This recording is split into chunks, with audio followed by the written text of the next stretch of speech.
Сайн байцгаана уу үзэгч та бүхэнд орой мэндийг айлтган хүргэж байна. ДБС-ийн мэдээний албанаас орой бүрийн 19 цагаас бэлтгэн үзүүлдэг Түүнбэсийн мэдээллийн хөтөлбөрийн ээлжид дугаар эхлэх гэж байна. Хөтөлбөр та бүхэн шинэхэн хөтөлбөртөө анхаарлаа хандуулна.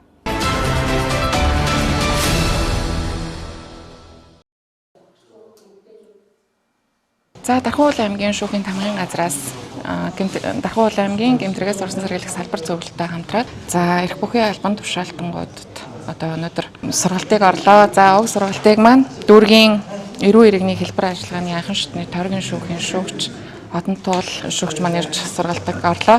Уг сургалтын маань зорилго нь гэвэл аймгийн цагдаагийн газрын зөрчлийн хэргийг шалган шийдвэрлэх, за эрх бүхий албан тушаалтангуудын мэдээллийг сайжруулах, мэдлэгийг тэлэх, за ойлголтыг нэмэгдүүлэх зэрэг хууль хэрэглээний одоо талаар мэдээллийг нэлээд дэлгэрэнгүй ярилцлаа.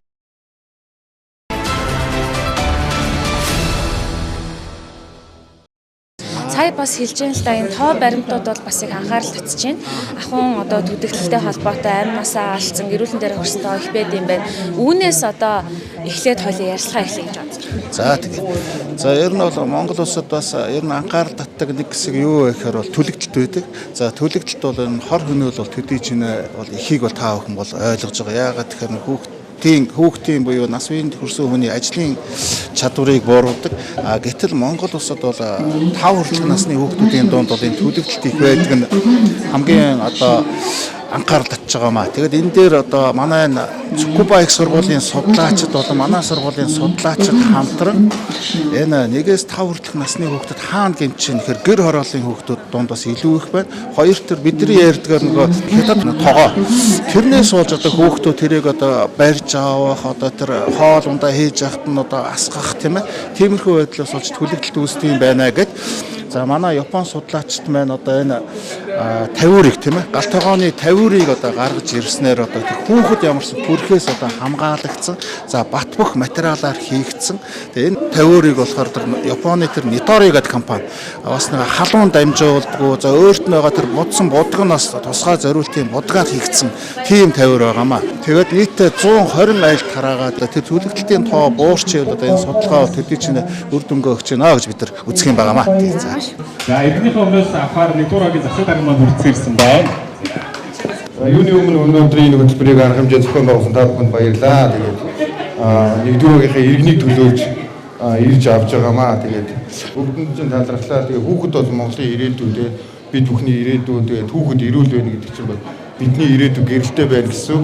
Тэгэхээр яг ийм сайн үйл хийж байгаа та бүхэнд үнэхээр чин сэтгэлээс талархлаа. Энэхүү үйл ажиллагааг зохион байгуулж байгаа Mobicom болон хамтарсан анагаах ухааны их сургуультай маш их баярлалаа. Баярлалаа гэж хэлье. Хүүхэд бүхэн эрүүл байгээ. Mongolian children are suffering from. Ерөнхийдөө нөгөө гэрт амьдардаг бага насны хүүхдүүд бол одоо хоол бэлтгэхэд хэрэглэгддэг нөгөө халуунтойгоо ус устгагчд хамгийн их төлөгддөг. Тэгээд тэр нь бол одоо их хүн хэлбэрийн төлөвлөлт болон амь насанд эрсдэлтэй байдаг учраас одоо түүнээс хамгаалж болохгүй гэрт амьдардаг галбаан тусгаарлагдаагүй айлуудад зориулсан одоо ийм тавиурыг бол хийсэн юм аа. За яагаад Дархан утыг ингээд сонгох болсон бэ гэхээр энэ төслийн хувьд болохоор санхүүжилтийг Дархан утын захиргаанаас тэгээд Mobicom-оос гаргасан учраас одоо Дарханг сонгосон. Тэгээ энэ удаагийн төслийн хувьд бол 120 ракийг бол айлуудад өгч байгаа маа. Энэ удаагийн 120 рак нь болохоор энэ тавиур нь болохоор яг судалгааны зориултаар ингээд хэрэгжилж байгаа. Тэгэхээр цаашдаа хэрвээ яг одоо энийг ингээд 120 айл хэрэглэж үзээд хүүхдийн төлөвлөлтөөс хамгаалж байна. Хэрэглэхэд ямар зүйл нь саад бэрхшээлтэй байна, ямар зүйл нь боломжтой байна, сайжруулах хэрэгтэй байна ч юм уу. Эсвэл одоо бусад өргүүдээс энийг хэрэглэмээр байна гэдэг одоо ийм санал хүсэл ирэх юм бол одоо энэ дотооддоо байгаа нөөцөө ашиглаад эндээ хийх боломжтой. За үзэгчдээ тэгэхээр яг энэ нийгэмд хэрэгцээтэй ялангуяа бага насны хүүхдүүдийн амь нас эрүүл мэндийг хамгаалах тодорхой үүрэг гүйцэтгэх юм чухал хүслийг бас санхүүжүүлсэн Mobicom Дархан салбараас мэдээлэл тодруулах гэж байна. Та бүхэнд бас энэхүү саналыг хизээ тавьсан юм бэ? Ер нь яагаад санхүүжүүлэх болсон тодорхой харагдаж байгаа боловч та бүхнээс мэдээлэл хүсэж байна. За баярлалаа. Тэгээд энэ санхүүжилт нь 2 жилийн өмнөөс үйл ажиллагаа болоод хүсэл тавиад Япон улсын Цукуба сургуулийн баг хамт олон профессорууд за тэгээд дээрэс нь төслийг хэрэгжүүлэгч болон хамтран судалгааны баг одоо Дарханы анагаахын шинжлэх ухааны үндэсний сургуулийн хамт олон хүсэл тавьсан үндсэн дээр Дархан сумын засаг даргын тамгын газар болон Mobicom корпорац маань энэ хүү төсөлд хөрөнгө оруулалт хийгээд Японы Хитори компани загварыг гаргаад ийм сайхан бүтээгдэхүүн бий болгосон байна. Энэ нь болохоор Дархан хотын тэ хүүхэд багчууд ахуйн төлөвлөлт их байдаг. Тэр хүүхдүүдийг ахуйн төлөвлөлтөөс хамгаалахад урьдчилан сэргийлэхэд зориулагдсан бүтээгдсэн ийм одоо төхөөрөмж байна гэсэн үг. Mobicom корпорацийн хамт олон нийгэмдээ чиглэсэн маш олон нийгмийн ажил хүрээний ажлуудыг хэрэгжүүлдэг, товч чухал ажлуудаасаа дурдвал энэ мэтчлийн ямар ажлуудыг юу санхүүжүүлэх юм бэ? За Mobicom корпорац маань болохоор нийгмийн хариуцлагын хүрээнд бол боловсруулалт их анхаардаг. За өнгөрсөн 7 хоног тэгэхэд Smart Education төслөө Дорнод аймгийн сум дээр одоо хэрэгжүүлсэн байна. Өнгөрсөн жил бол одоо бид бүгд одоо манай Сэлэнгэ аймгийн Хөтөл сум дээр одоо хэрэгжүүлсэн. Тэр нь болохоор цахим дижитал анги тархийг бүрэн тогтчулж өгсөн гэсэн үг. Иймэрхүү яг хүүхд бол нийгэм чиглэсэн үйл ажиллагаануудыг бол жил бүр зохион байгуулдаг. Маш их баярлалаа. Та бүхэн Монголын мянган хүүхдүүдийн ирээдүйд төв нэмрээ оруулж олон хүүхдүүдийн амь нас эрүүл мэндийг амраа хамгаалсан эмч хууль ажлыг санхүүжүүлсэн танаг одоо корпорацийн дархан салбарын хамт олон дарханчуудынхаа өмнөөс бас талархал илэрхийлж ажил нь амжилт хүсье. Баярлалаа. За баярлалаа танаа хамт олон ч гэсэн ажлын амжилт хүсье. За ингээд үзэгч та бүхэндээ бид Mobicom дархан салбараас нэгэн онцлог шууд амжилтыг хүргэлээ.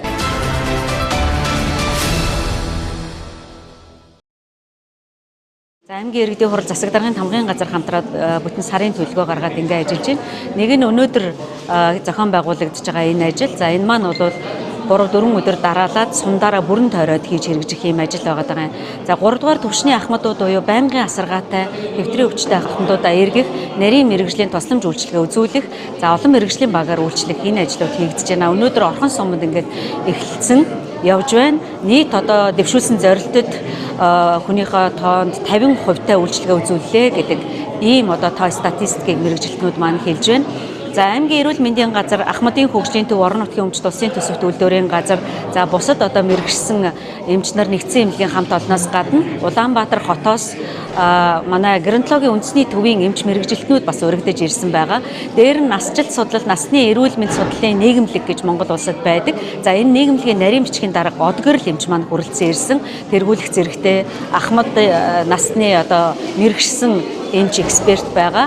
За одоо насжилт судлал, насжилтын эмгэг судлаар мэргэжсэн эмчнэр маань ирж өргөтгөж ажиллаж байгаад их баяртай байна. Тэгээд талархал илэрхийлье. За мөн талархал илэрхийлэх нэг байгууллага бол Монос эм ханганы нийлүүлэх компани бол бидэнтэй бас хамтарч ажиллаж байна. Ахмадууд маань нэг дороос нэг танхимаас цогц үйлчилгээ авах юм боломжийг бүрдүүлж байгаа бүхэнд баярлалаа. Эрүүл мэндийн газраас бол жил бүр нэг 2 удаа Ахмадын эрүүл мэндийн өрсөн зэрэг үйлчлэгийг зохион байгуулдаг байгаа. Энэ жилийн зохион байгуулалтаараа онцлог одоо 3 суман дээр юм бол эрүүл мэндийг дэмжих, Ахмадын эрүүл мэндийн үйлчлэгийг бол зохицоор нь зохион байгуулж байгаа. Ер нь энэ жилийн юу вэ? Эрүүл, идэвхтэй насжилт энэ хүрээнд дор Ахмад хөгжлийн төвтэйгоо, геронтологийн төвтэй, эрүүл нэгдсэн эмнэлэгтэйгээ, сумын эрүүл мэндийн төвтэйгоо ингээ хамтарсан байдлаар бол энэ үйлчлэгийг бол зохион байгуулж байна. Энэ үйлчлэгийн бас онцлог нь бол өөрөө яг нарийн мэрэгжлийн эмчнэр нь зөвлөгөө мэдээлэлтэйгээ хамт гэрийн асаргаа суулгаатайгаа хамт одоо зохиц эрүүл мэндийн үзлэг шинжилгээг бол хийж байна. Шүдэ үзүүлээ, нүдэ үзүүлээ, боломжтой зүгээр ингэж явж байгаа. Сар болгонд иржлээ тийм байлаа үзүүлж байгаа. Ер нь даваа талталтаа бид чи өглөө янз бүрийн үзлэгт орох гээл одоо нөгөө очир дугаар авахаас өсүүлээд ер нь үзүүлж бий болж чаддаггүй л те.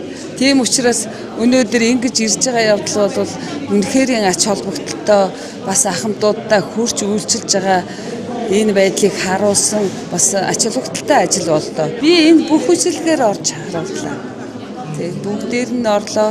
Миний нүд мүд байгаа юмыг бүгдийг одоо тод хэлж өгч байгаа явдал ач холбогдолтой. Нэгч гэсэн өөрийнхөө төлөө эрүүл мэндийнхээ төлөө манай ахмадуудыг яваасаа л гэж би хүсэж байна. Урд нь бол дандаа энэ тэнд очиж номер дугаар авч үзүүлдэг байсан. Одоо харин энд ирсэн зарим хөөнөрөө энэ тэнд үзүүлж харуулж. Тэгээ онцлог бүгдээ нэваагаад им мэдээ бичиж өгөх сайхан байна уу?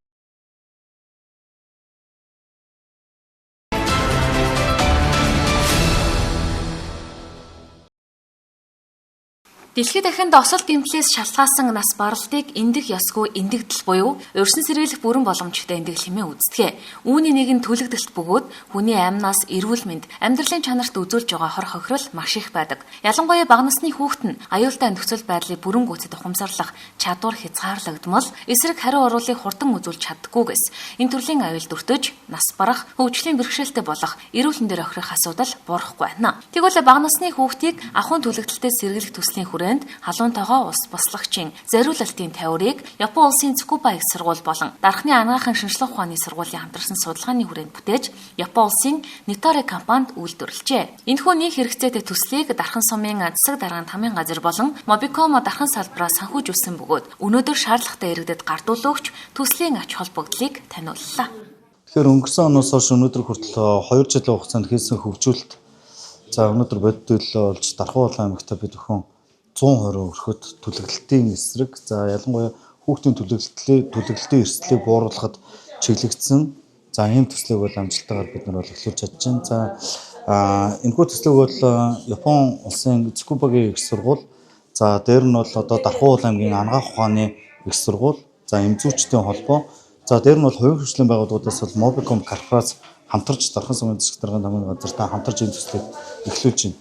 За олон улсын судалгаагаар бол хүүхдийн түлэглэлтийн бүр нас баралтын хувь хэмжээг аваад үзсэн бол Монгол улсынд бол нэг номерт нийтдээ бол 8.1% эзэлж байгаа тоо бол өөрөө их өндөр үзүүлэлт байж байгаа. За манай Дархан Улаан аймгийн хувьд бол 10,000 орчим иргэн гэр орлын бүсд амьдарч байгаа. Тэгэхээр бол ялангуяа энэ халуун тогоо болон дээр нь бол ус цуцлагчнаас үүдэлтэй түлэгдэлтээр хүүхдийн одоо бүр амь нас эрсдэх хэмжээнд хүртэл одоо очиж байгаа юм харамсалтай тоо мэдээнүүд бас байж байгаа. Тийм болохоор бол яг эдгээр одоо яг бидний зориултын технологи одоо энэс шингэсэн энэ тавир маань өөрөө гадна талаас халдаггүй.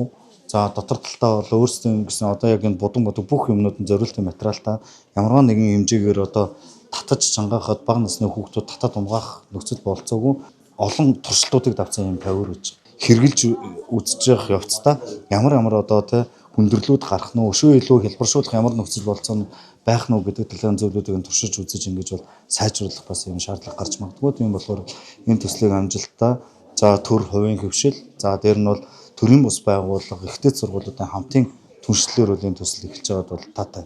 Манайх одоо бага насны 2 хүүхэд байгаа. Нэг нь 4 настай, нэг нь 7 настай 2 хүүхэд байгаа. Боломжийн зүйл гэж яасан бодож байна. Ягаад гэвэл энэ халуун тогоо энэ халуун зүйлээс хүүхдийг хамгаалах тийм хэрэгслэг гэж би ойлгосон. Ер нь айл өрхөдөд байж ахаар тийм тавилга юм бол гэж харлаа. Одоо манайх гэр оролт байдаг учраас 100 ашигладаг. Тэгтэл энэ бол маш боломжтой. 100хан дээр тогоогоо тавь халуун тогоог чи хүүхд тартаа дарчих гад болохгүй байхгүй.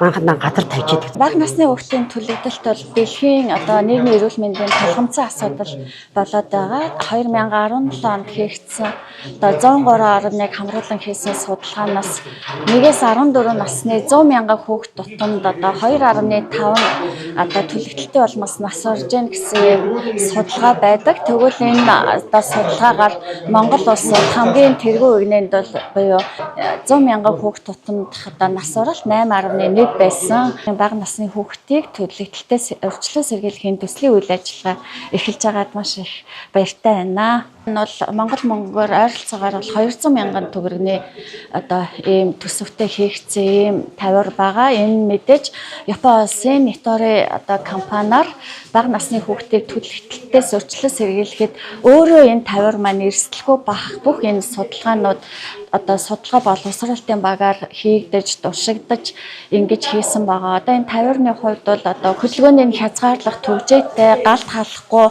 одоо ийм материалаар хийгдсэн гэх мэт маш олон давуу талтай учраас Nittore компанид үйлдвэрлүүлж Монголд тээвэрлэж авчирсан байгаа. За яагаад бага насны хүүхдийн түлэглэлт ийм их Монголд одоо өндөр байд юм бэ? Одоо шалтгаан механизмыг судлаад үзэхэд гэрт амьдардаг бага насны хүүхдүүд хоолцоо хэрэглэхэд бэлтгэгддэг халуун тогоо ус бослагчинд хамгийн их түлэгддэг юм байна гэдгийг олж мэдсэн. Зүгээр энгийнээр бол тэр хоёр цахилгаан хэрэгслүүдийг бид нэр хэрэглэхгүй байх хүүхдийг тэгэхээр хамгаалж чадна шүү дээ. Гэхдээ бол одоо хэрэглэхэд айгүй амар хэлбэр гарын доорх учраас тэднийг хэрэглэхэ болно гэдэг бол одоо боломжгүй зүйл учраас өөр шийдэл хэрэгтэй байсан учраас энэ тавирыг бол хийсэн юм аа. Гэмтэл цаваг судлалын үндэсний төв болон салбар эмнэлгийн яаралтай төрөм тусламжийн тасаг түлэгдлийн улмаас өнгөрөгч 2024 он гэхэд нийтдээ 5864 хүн тусламж үйлчилгээ авсны 2448 зөвхөн 0-4 насны хүүхдүүд байжээ. 2025 оны эхний хагас жилд 3038 хүн тусламж үйлчилгээ авсны 1255 мөн хүүхэд байсан юм. Хүүхдүүдийн ихэнх нь халуун хоолцой усан түлэгдсэн байдаг. Түлэгдсэн хүүхдүүдийн дийлэнх нь гэртээ болон амарч зугаалж яваад түлэгдэж үздэг гэсэн харамсалтай тоо баримт байна. Тэгвэл энэхүү бага насны хүүхдийг ахуйн төлөгдөлтөд сэргийлэх төсөл нь тодорхой үр дүнд хүргэнэ гэж холбогдох байгууллагууд үзэж байна.